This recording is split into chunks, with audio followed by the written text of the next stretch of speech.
talk about this topic. It's from this book, right? Okay. Answers to the Truth. Okay. It's part 3, question 46. Okay. They don't have numbers here, but it should be question 46.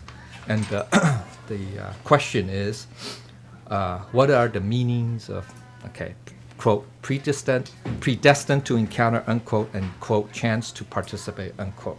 In Chinese, it's 缘分. Okay, 缘 meaning, the literal meaning, it means predestined, in the broad sense, part of this karma, meaning karma. Okay, it also means, to be a little bit more detailed, it's part of the phrase called 因缘. We use that term, which means karma in the broad sense. But more specifically, the yuan part means secondary cause. Yeah, that's what it means. The Sanskrit term for 因缘, or what we call karma, it's called hetu pratyaya. Hetu pratyaya, something like that. So pratyaya, hetu means the primary cause. Let's use an example. A seed, an apple seed. So right? Because only with an apple seed can we grow an apple tree, right? Right? Not an apple skin, not a branch. Okay, all right, okay. So that's the primary cause. Then the second part of that phrase, 因缘, or what we call karma, or the pratyaya, Pratyaya, okay, but anyway, all right, okay, pratyaya. It means secondary cause, which means, which means what? Using the example of an apple seed, it would be what? Soil, right? If you put an apple seed on top of a desk, will it grow? Will it grow into an apple tree? I doubt it, right? Okay, I doubt that. I don't think it will, right? Because even though you have the primary cause, i.e. the seed, but there are no, which is necessary, in math or in logic, they call it a necessary condition, right? Because without it, you're not going to get an apple tree, right? Without it, I don't care. I don't care if you have soil, sunlight, water, fertilizer, doesn't matter. No apple seed, no apple tree, right? Okay, so that's a necessary condition. So you must have it, okay? But then the second part, the pratyaya, or yuan, okay, it's a secondary cause. It's what? In a dish is what you need, what? Soil, water, sunlight, etc., fertilizer, right? Stuff like that. The proper temperature, right? If you put a seed and you plant it in the Antarctic, I mean, it's got soil. Well, let's assume there's soil in Antarctica. Okay. It's got water. I mean, it's got a lot of ice. It's got air. It's got sunlight. Well, 6 months of the year, right? But will it grow? Because the temperature is too darn cold, right? So it never will grow. Okay, so these are all secondary conditions. So that's what that that pratyaya, or what we call, part of this karma. So there are 2 parts in karma. Okay, just understand that. That's the whole part, the whole understanding of karma. There's a separate topic about karma, which is this. Okay, which is a it's a little bit more general introduction to what karma is, which I'm not going to talk about in detail right now, but it's related to this. Okay, this is just a logical progression, or a further detail of the notion of karma, or the concept of karma. Okay, this is just a part, that 缘分. Okay, okay. So the yuan is the secondary condition. So what we need. So in order for karma to occur, to happen at some point in time, you need the primary cause and you need secondary causes to, there's a term called concatenation. I don't know if you guys know that term. Concatenation. C-O-N-C-A-T-E-N-A-T-I-O-N. Yeah, concatenation. It just means it's a fancy fancy word for confluence or succession or the linking together. Okay, that's all I mean. Okay, it just means that those 2 primary, secondary causes have to merge, have to occur. You can say have to occur or meet together, link together simultaneously in order for, in this case of the apple example, the apple tree to grow, or the apple seed to turn into an apple tree, right? Makes sense, right? Yeah. So you need two parts. So even though the second part, the secondary conditions or causes, condition causes are also necessary, right? Like I said, just because you have an apple seed, but if you don't have sunlight, if you don't have soil, if you don't have water, if you don't have fertilizer or whatever, or proper temperature, you're still not going to get a tree, right? Because, right, even though you have a seed. So you need both, right? So that's what, even individually, the seed and the other conditions are all necessary, right? But without the other, i.e. either the seed or the second condition, it's insufficient, right? So that's why it's called, you need both. It's both necessary and sufficient for those two, right? In order to give rise from an apple seed to a tree, all right? So that's the part. So now in this case, we're talking about the second part, i.e. the secondary causes or conditions, okay? And that's what this means. That's what this phrase in Chinese, okay? It says predestined to encounter. In other words, because in the previous life, okay, now this is, I assume that most people will accept that. Yeah, we have multiple lives. In other words, the reason why we have multiple lives is because, we have what we call in Buddha, in the Tao, in Buddhism, we call it that we have this Buddha nature, okay? The Western equivalent, the Christian equivalent would be like Christ nature, soul, we say the soul, which is, not 100% accurate, but for our purposes, that's good enough because most people are familiar with that, relatively familiar with that term or that the concept that goes to the soul, i.e. that the soul never dies, right? Just because we're in a physical body, the physical body has a beginning and has an end, right? Birth and death. But after that, because there's a soul, right? The soul in the body, the soul goes someplace, right? And and according to some religions, if you believe you do good, whatever, you go up to to heaven or paradise or whatever, right? And if you don't do good or whatever, you go down to the underworld, to suffer, right? Right? Okay. What karma says, according to Buddha, is that this soul, this Buddha nature, is everlasting, right? It's eternal. And depending on how one conduct one's life, a given life, it will determine the future life, right? Okay. Now here's the catch, though. That's not a catch. Here's the thing that's difficult to grasp or to describe to describe in clear detail is that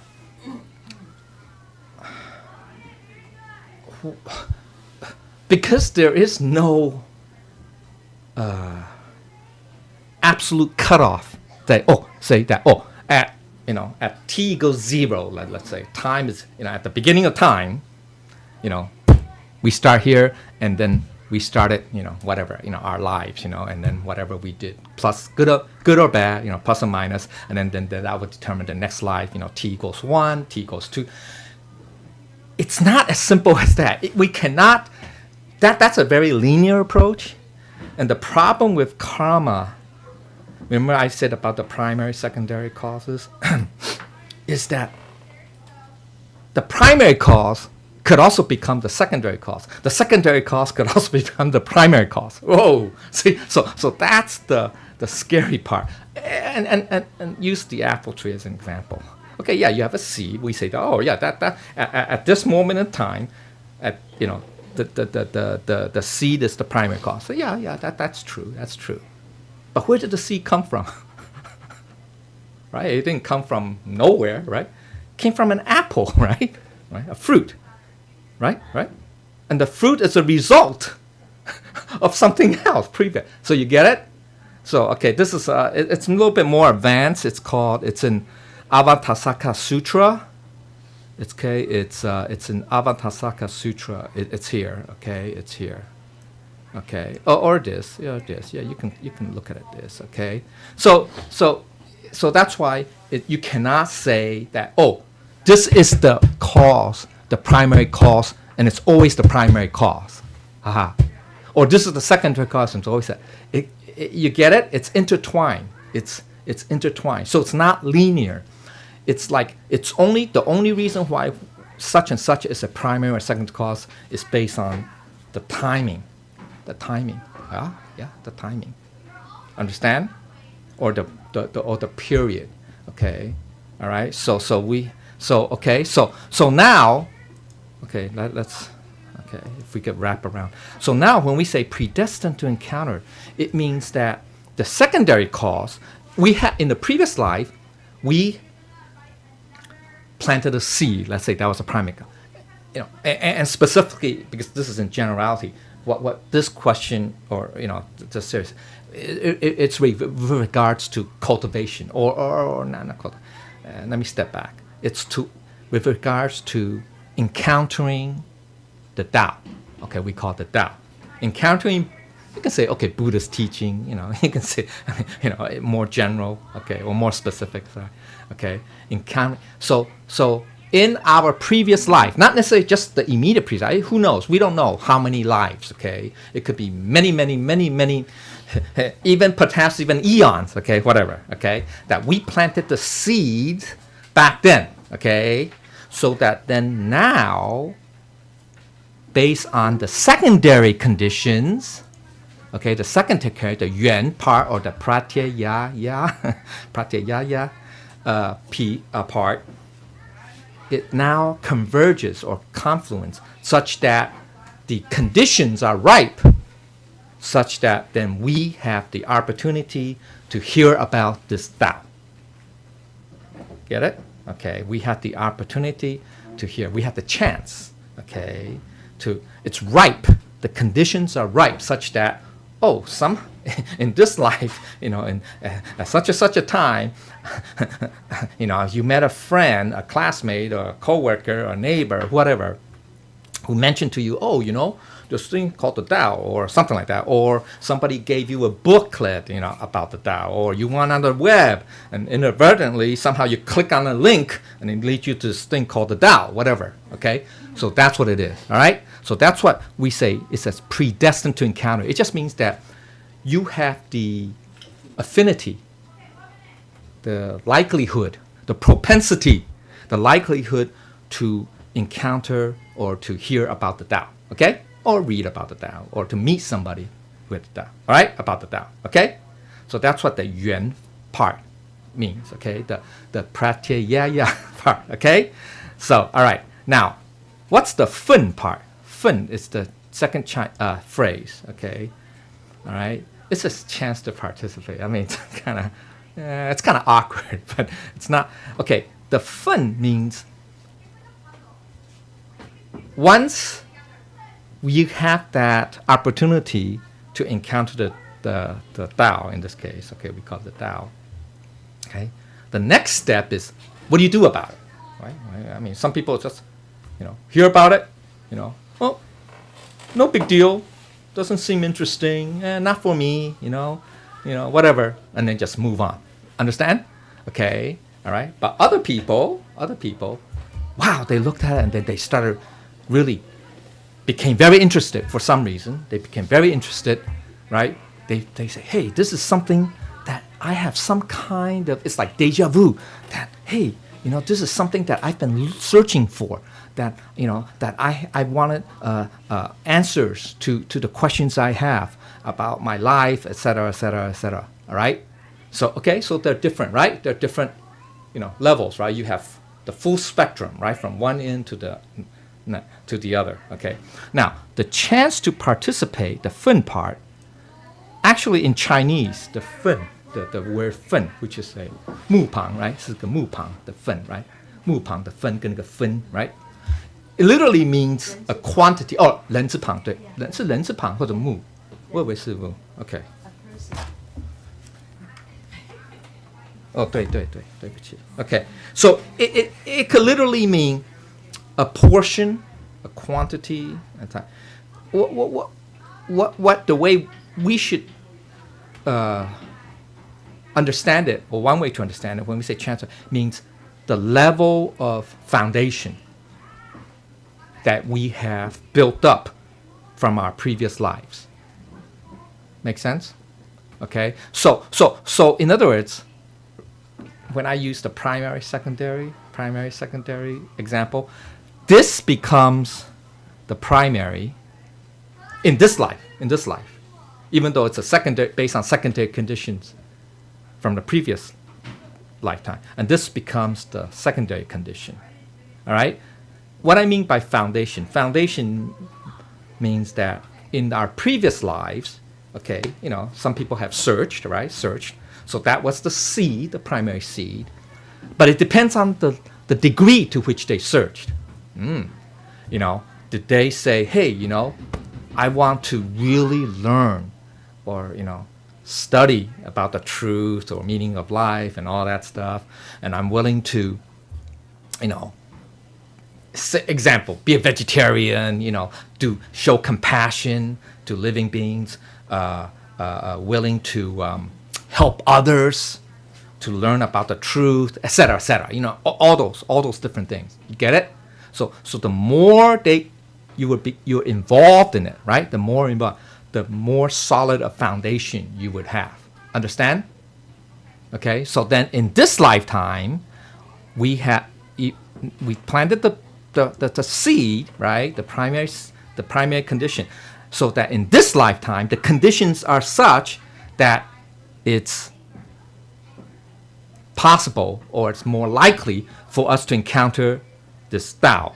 Because, and there's a reason for that, is because this is what we call the era of the universal salvation of the three realms. So that means this Tao is what you can say openly talked about, propagated. You can find it on the web, on the internet, right? There are many, many books, right, et cetera, et cetera. There are many, many temples, okay, et cetera, right? So it's like that, okay? So that's why these are, like, you can say secondary conditions, right? Okay? And then there are also more and more people who want to become vegetarian, right? Okay? So all these things, all right, so allow us to then have the both necessary and sufficient conditions to, in this life or in this period, to encounter or hear about this Tao. Maybe 100, 200, 300 years ago, it'd be very unlikely. Very, very unlikely. Partly technology, there's no internet, travel is pretty limited, et cetera, et cetera. That's true too, right? That's true too. But so the Tao is very, you can say it's hidden. It's there, but it's only known amongst the few. Okay, only known amongst the few. All right. Okay. So then now, because of the conditions are ripe, then the next step or the next part is, just because you hear about something, right? If you still lack, let's say, belief in it, faith in it, or interest for whatever reason, it's based on this that we say chance. It's the fin part, which means it's the foundation part. So just because in the previous life, let's say we planted the seed, right? We were interested in searching for the truth or whatever. But that was it. We didn't do anything else. Maybe we were interested in searching the truth from a I don't know, academic perspective, as a part of academic pursuit or whatever. Okay, but then that was it. We just, because you were interested in some esoteric knowledge or whatever, okay, or intellectual curiosity, etc.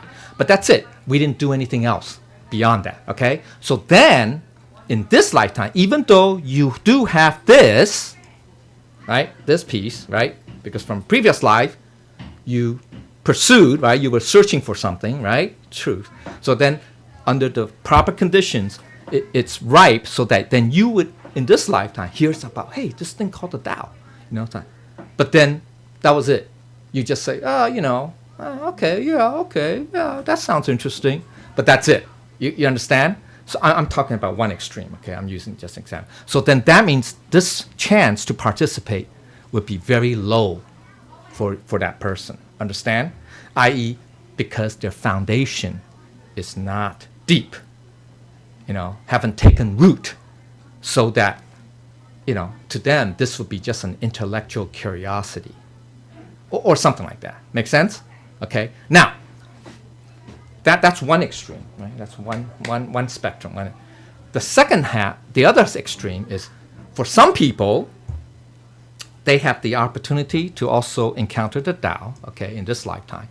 But then, even though even though maybe their education is not, as high level, okay, or whatever, it doesn't matter, and yet they willingly, they automatically decide, have showed an immense interest and eagerness to start learning about this Tao and to start practicing it. Okay, so that's the other spectrum.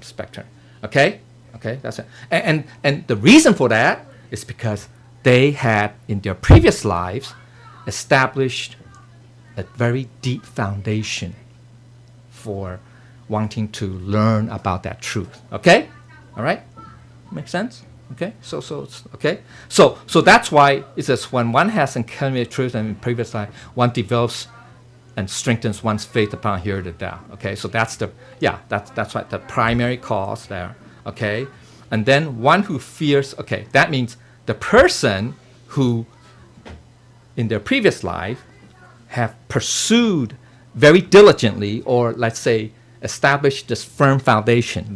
Like I said before, remember, they decide to, help others, do good things, etc., to follow whatever that search. Then they will have established a deep foundation, so that in this lifetime, they will continue, like say, pick up where they left off. Something like that. Make sense? Picked up where they left off. Right? So they already did establish very firm foundation.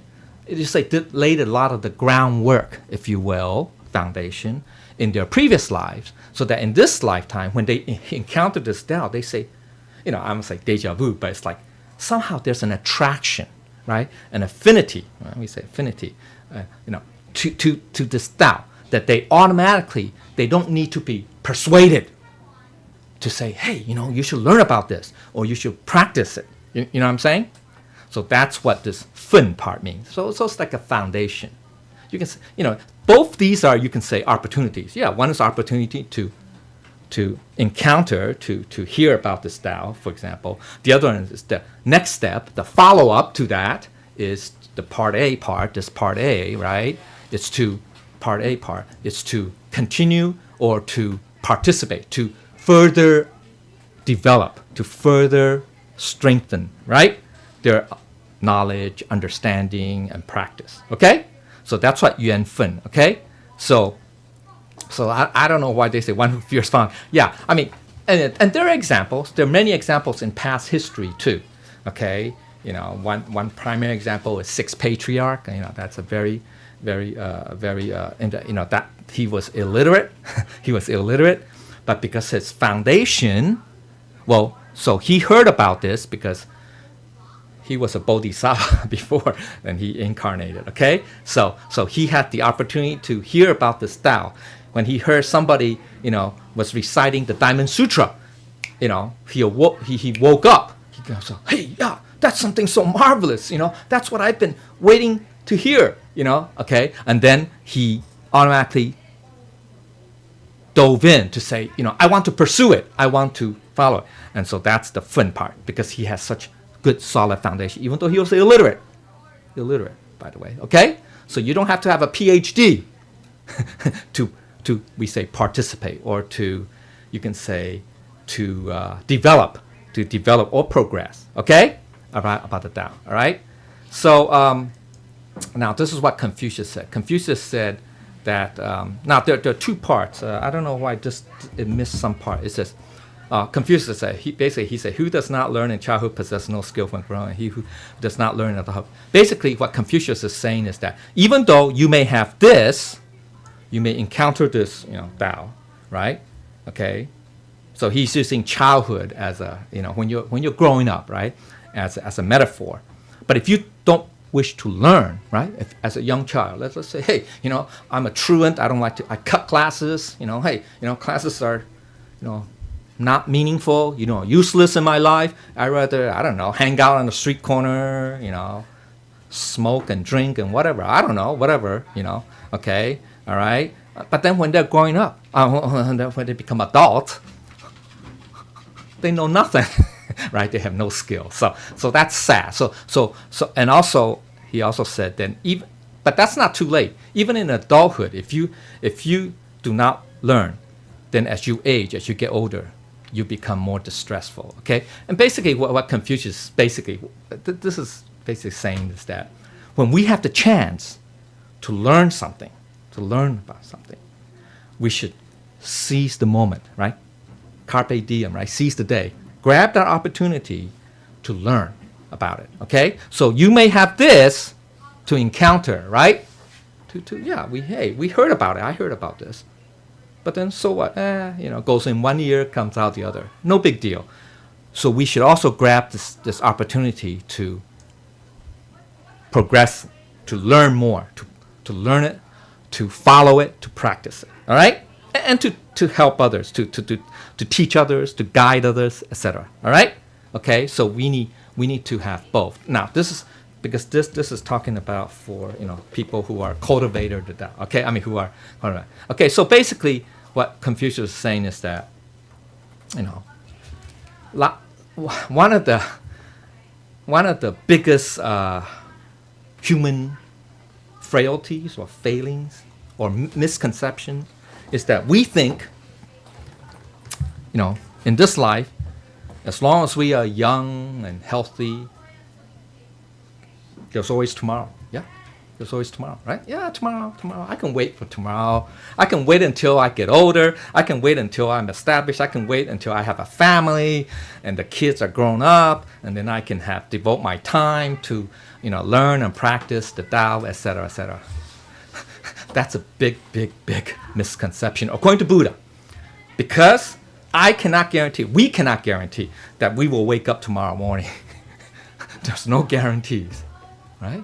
I can't predict the future. I can't, right? I don't know, right? So we could be gone the next moment. There's no guarantee, right? Right? So, like I say, we have to seize the moment, right? Grasp, okay? So basically, that's just as what Confucius is talking about. Buddha is also said that we should not put off to tomorrow what we could do today, right? Okay, so we should seize the opportunity. So now that we have this opportunity to hear about this Tao, right? To hear about it, then we should seize the opportunity to learn about it. It says participate. Times to go deep into it, to learn, to practice, etc. Right? To embark on that journey. Don't say, okay, yeah, it sounds nice, it's good, it's all good and all that stuff. But you know what? I'm too busy. I'm too busy with my career. I'm too busy with my family, job, etc., etc.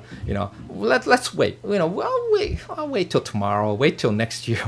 Well, tomorrow will never arrive. Okay, there's always a tomorrow. The question is, will you be awake tomorrow, or the next week, the next month, the next year? Who knows? Right? We don't know. Right?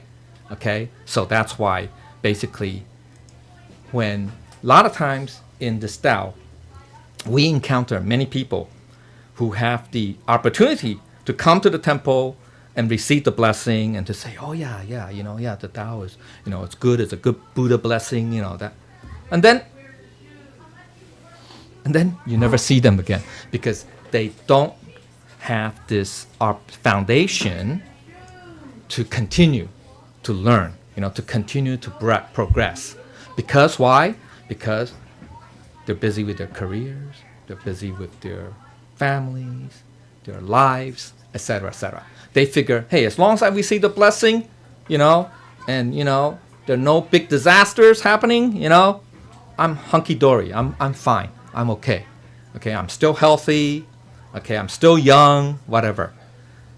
Once again, there's no guarantee that you will wake up tomorrow morning. Okay? All right, so that's why we should seize the moment. right? Strike the iron while it's what? Hot, right? Not wait till tomorrow, not wait till the next week, next month, right? Okay, so basically that's what we call 缘分. So that means for those people who had the opportunity to encounter this and leap at the chance to or immediately seize upon the opportunity to learn, to want to practice, to follow, etc., etc. That means that's proof that you can say proof from Buddha's perspective and from causality, from karma, is that they had the foundation, a solid, firm, deep roots foundation to progress. Understand? So those of us who, I wait till tomorrow, next year, next month, whatever, we don't have this solid foundation yet. Okay?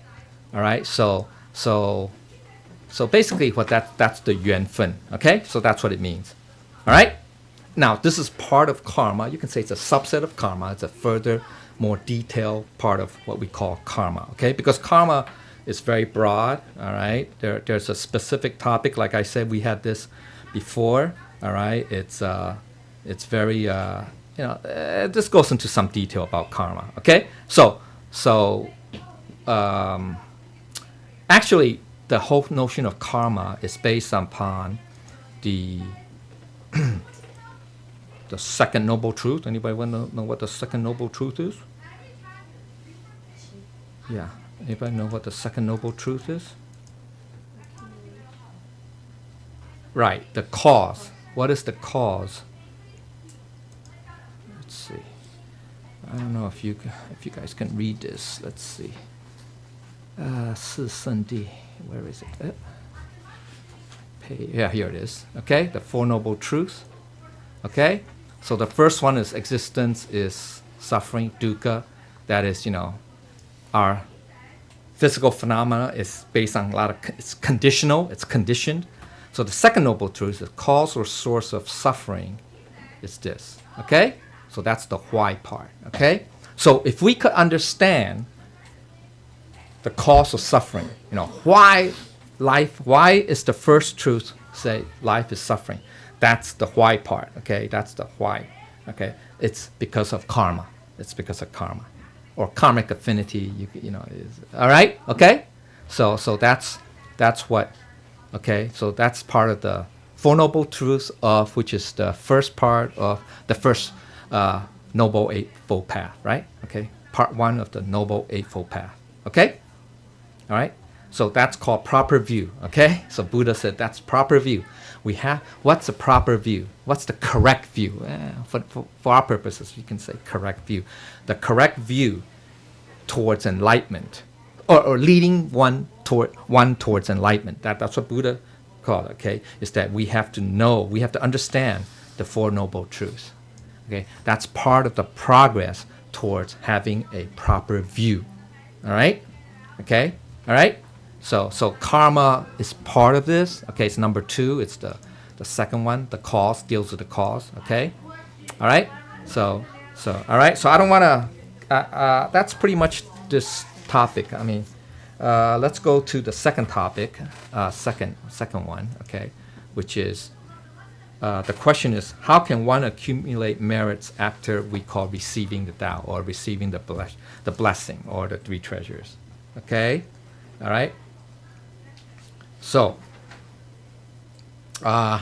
Confucius said, okay, that a person who has perfect merit can attain the Tao. Okay. What this means is not to be. It's not to. Well, there are two parts to it. Okay. Yes. Back in the old, okay, let's see. What's perfect virtue? Okay, let's kind of define that. What's perfect virtues? That means you have to be like Jesus. You have to be like Buddha. Okay. In the old days, yes, let's say 100, between 100 and years and even prior. Yes, we would have to be close to that. Okay. For example, let's use example. 2,500 years ago, when Siddhartha, right, Buddha, became enlightened, he had to reach this. He had to reach this. Okay? That means he had to reach the very, very highest level, okay, of, we can say, of cultivation, of awakening, you can say awakening, all right? Of understanding, you can say understanding, even though, but it's really beyond that. But for our purposes, that's good enough.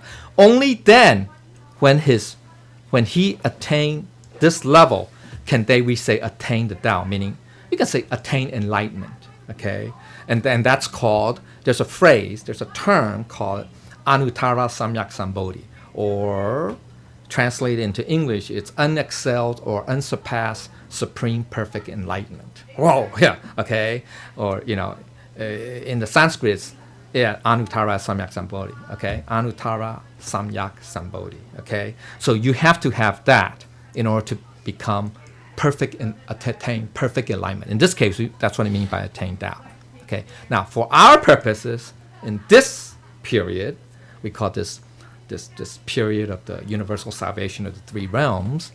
The three realms meaning the celestial beings, the celestial, temporal heaven, temporal beings. There are many levels. Okay, that's okay. Then there's the earthly realm, and then there's the underworld realm. That's what I mean by three realms. Okay, three worlds, three realms. Okay. We do not have to have this before we receive the blessing. We could be ordinary humans. As long as from the previous question we have this opportunity to hear about this Tao or to encounter the Tao, okay, we can, in this case, attain the Tao, i.e. attain the three treasures, okay? Doesn't mean that we have attained the same level of enlightenment as Buddha did, or as Jesus did, for that matter, okay, 2,500, 2,000 plus years ago. No, it doesn't mean that, okay? But because we have the rest of our lives to try to do this, try to perfect ourselves, you can say, okay? I.e. cultivate. What does that mean? What does that mean? Wow, it just sounds so abstract. Very basic. Get rid of our bad temper, get rid of our bad habits. That's very basic stuff. If you like to smoke a lot, try not to smoke. If you like to curse a lot, try not to curse. If you're quick-tempered, hot-tempered, try to be more mellow. Okay? Stuff like that. Very basic stuff. Very basic stuff. Okay? That's baby steps, right? Okay, I mean, they're higher levels, but for our purpose, it doesn't matter. Okay? Now, Buddha practiced this.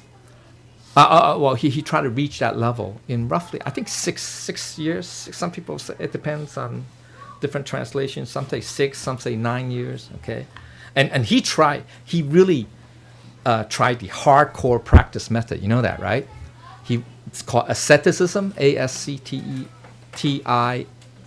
right? Okay, asceticism, which is, they basically starve themselves, or they eat, I don't know, 1 sesame seed a day or something like that. They don't wear any fancy clothes. They live in the forest. Okay, So and that's very extreme, and that's not the proper path. That's not the middle path. Okay, Buddha realized that. So that's how he attained enlightenment. Okay, but he was able to attain a level of supreme, achieve virtues. In other words, he got rid of what we call the 3 poisons, right? The 3 poisons. You know what the 3 poisons are? The 3 poisons, right? Okay, the 3 poisons. 3 poisons, right? Okay, right? He got rid of that. Okay, all right. He also got rid of actually the 10. What we call the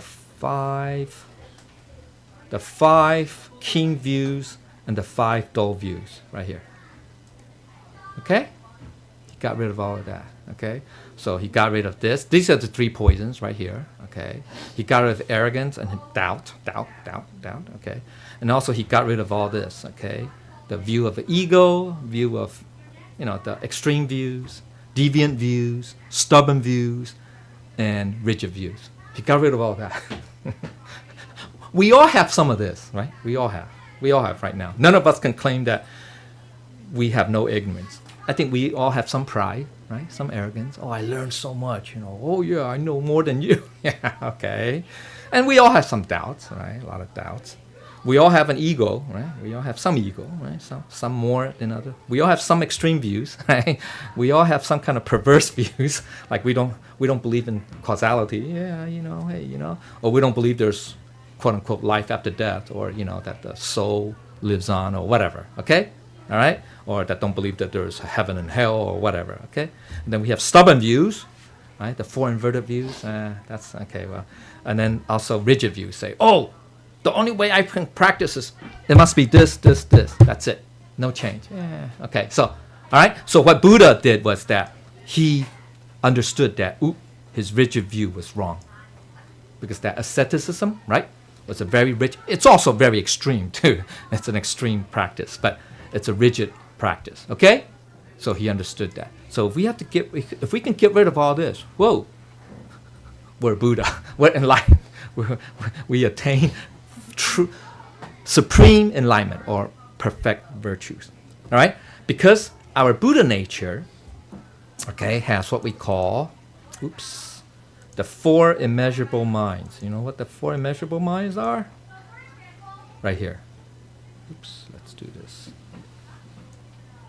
Okay, it's that. It has those qualities, you can say. Okay, all right. It also has what we call marvelous divine wisdom. Okay, all right. Okay, so it's basically that. Okay, so that's what we mean. That's the highest level. You can say the highest level. Okay, all right, all right. Anybody know? Let's see. What else do we say? Oh yeah, the four inverted views are this. All right. So we think, oh yeah, life is always, well, this world is always permanent, whatever. Okay, that's okay. So that's it. All right. So that's what the four inverted views are. Okay. All right. So let's go to. Okay, let's continue. So, maintaining true virtue and manifesting virtues, ethics. Okay. Yeah. Okay. Yeah. So basically, remember I mentioned about those previous the virtues, right? The four immeasurable minds, etc. Okay. So as long as we can display this, right, that in accordance with what our Buddha nature is, okay, then that means we can truly accumulate true virtue. And what is true? That we can manifest.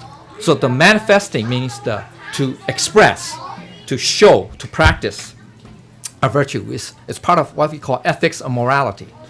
Things like what? We should not kill, we should not steal, right? Etc. etc.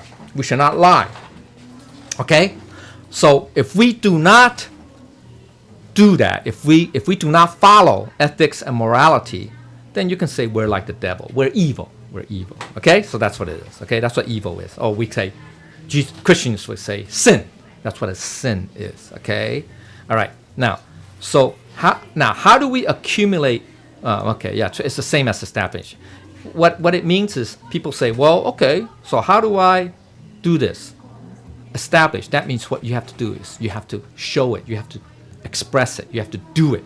You have to follow ethics. Follow, the what we call the five constants. This is in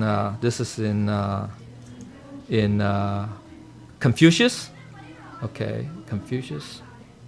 Do I have it here? Oh, I guess I don't have it. Oh, sorry. Yeah, I don't have it. Yeah, because this is, yeah, okay. In Confucianism, the five constants, anybody know what the five constants are? Benevolence, righteousness, let's see. propriety, Right. wisdom.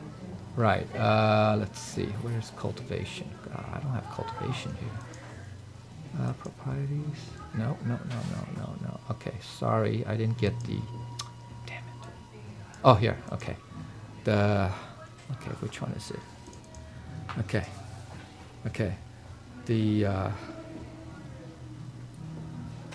The five constants, okay? It's this, all right?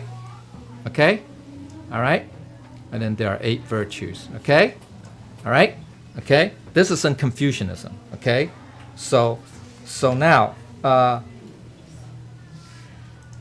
so basically, you know, some of the virtues are like to help the needy, guide others, you know, to become better people, to follow and practice the teachings. Okay, all right. Actually, it's part of the 5 relationships. Okay. Well, this the 6 parameters in Buddhism. This is what to, okay. If we could do this, we show charity. That means we show, we help others. We help others. Okay, that are, you know, less fortunate than us. Okay, we follow, you know, the ethics and morality. Okay, and then we can what, endure insults, endure slanders, all that stuff. We don't fight fire with fire. Okay, in other words, okay, somebody, you know, slanders you, so you slander them back. Okay, tit for tat. Okay, we don't do that because that just what, furthers the vicious cycle, right? Okay, and we also make, it says zealous. We're diligent. We don't deviate from the path. We don't deviate from our journey of learning, practicing, etc. Okay, and then we have what we call concentration. That means, yeah, we have a state of attain a state of mind of calm, of, you can say, calm, stillness, tranquility. All right, and then that will then bring out our what we call Mahaprajna, or what we call divine wisdom. Now, this wisdom is from that Buddha nature, not from any learning, experience, etc. Okay, or knowledge. Okay, all right. Now, also, I want to talk about. This doesn't say here. The 5 relationships. Anybody know what the 5 relationships are? I don't have it here. Sorry. 5 relationships. Okay, the relationship between parents and children. So the parents should display benevolence or love and care to their children. In turn, the children should follow filial piety. Okay, be respectful and caring of their parents. Okay, so that's the one relationship. The second relationship is between husband and wife. Okay, so the relationship between husband and wife means that it should be harmonious. Okay, 和睦, right? 和睦. That's harmony, right? You don't bicker and argue and stuff like that. Okay, whatever. Okay, and then the third relationship is between siblings. You should have this, right? Okay, this, and you can say respect the younger sibling should respect the elder, and the elder should, you can say, guide or help the younger. Okay, and then so that's third. Then the fourth relationship is between what, you and your friends. So they should have what, sincerity or faith, trustworthiness. Okay, should be trustworthy. Should have trust each other between friends, right?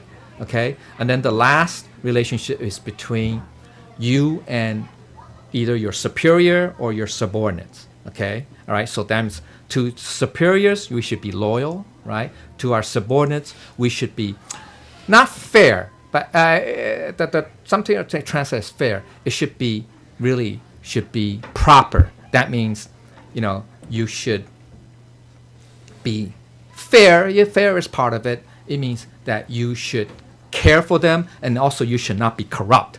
Okay, you should. All right. Okay, you should be proper. So you can say propriety. Propriety is part of that. Okay, so that's what. Okay, now there's one last thing about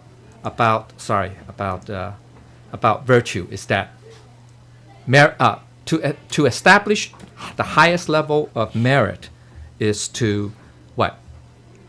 Do it without any intention. It's non-conditioned. Okay, so that's over here. Okay, it has to be non-conditioned. Sorry, that means non-conditioned merit. Okay, anybody know what non-conditioned merit means? Right here. Okay, virtuous merit. Okay, virtuous merits are non-conditional. It's like almost saying not unconditional love, even though it's slightly different. Okay, it just means you don't do it with any what intent or motive, right? Some people say, "Hey, I do good because I want to be famous," right? Yeah. So that has a selfish intent. So we don't do it with any selfish or any kind of motivation. You do it because we say it's right. Even then, that's an intent. That's a reason. You do it without reason. And the reason why is because we all understand that we all should see ourselves as the same. Okay, that is, there's no difference between you and I. Why? The only difference between you and I is the physical self, but the spiritual self, i.e. the Buddha nature, we're all the same. So we're all one.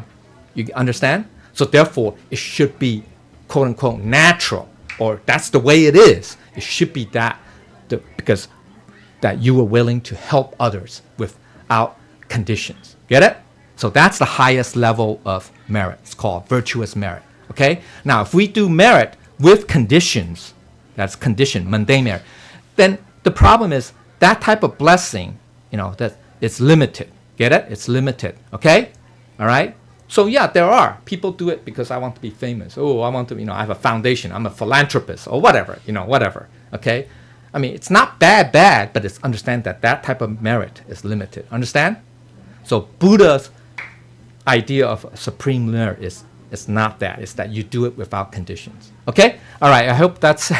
I'm sorry. I hope I try to explain these two questions in detail, and hopefully, you understand a little bit more what we mean by 缘分, or what we call predestined to encounter, and foundation, and also accumulating merits. Okay, what's true merits? Okay, if I didn't say anything correctly, I ask for the Buddha's forgiveness. Thank you.